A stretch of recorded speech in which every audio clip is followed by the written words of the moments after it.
बिस्मिल्लाहिर्रहमानिर्रहीम। अस्सलाम वालेकुम सामाइन, बाबे इल्म में खुश आमदीद। सामाइन, कैसे हैं आप सब? मेरी दुआ है कि अल्लाह के फजलो करम से आप सब खुश व खुरम रहें, शाद व आबाद रहें, आमीन। सामाइन, जो लोग महंगे तरीन नुस्खे इस्तेमाल नहीं कर सकते तो वो हमारी बताई गई आसान टिप्स पर अमल करके फ़ायदा उठाएं। किसी का अच्छा सोचना भी सवाब का काम है। बराए मेहरबानी इलाज को मुकम्मल किया करें।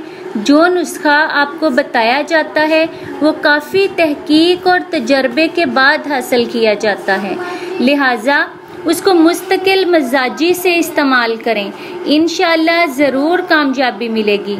आज हम आपको जो नुस्खा बताने जा रहे हैं वो खांसी, नज़ला और ज़ुकाम के बारे में है।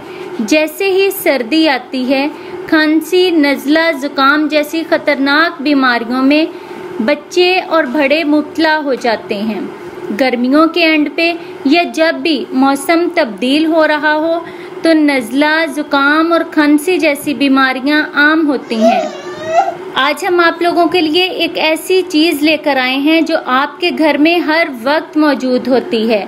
खांसी की तकलीफ़ का सामना किस शख्स को नहीं होता और अक्सर ये मुख्तलिफ मुश्किलात को बढ़ाने का बाइस बनती है। अगर आप खांसी का शिकार हैं तो किसी भी महंगी दवा का इस्तेमाल करने या डॉक्टर से रुजू करने से कबल एक मीठी सौगात को इस्तेमाल करके देख लें। हो सकता है तकलीफ में कमी हो। ये दावा बरतानिया में होने वाली एक तिब्बी तहकीक में सामने आया।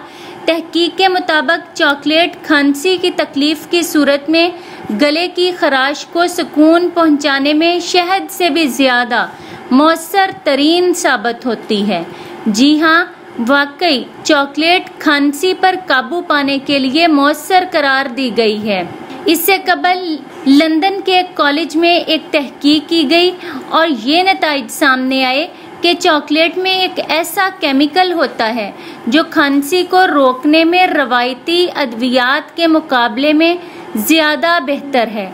मुहक्किकीन का कहना है कि हो सकता है इस पर लोगों को यकीन ना आए, मगर कई बरसों की तहकीक के मुताबिक हम आपको यकीन दहानी कराते हैं कि ये नताइज बिल्कुल दुरुस्त हैं।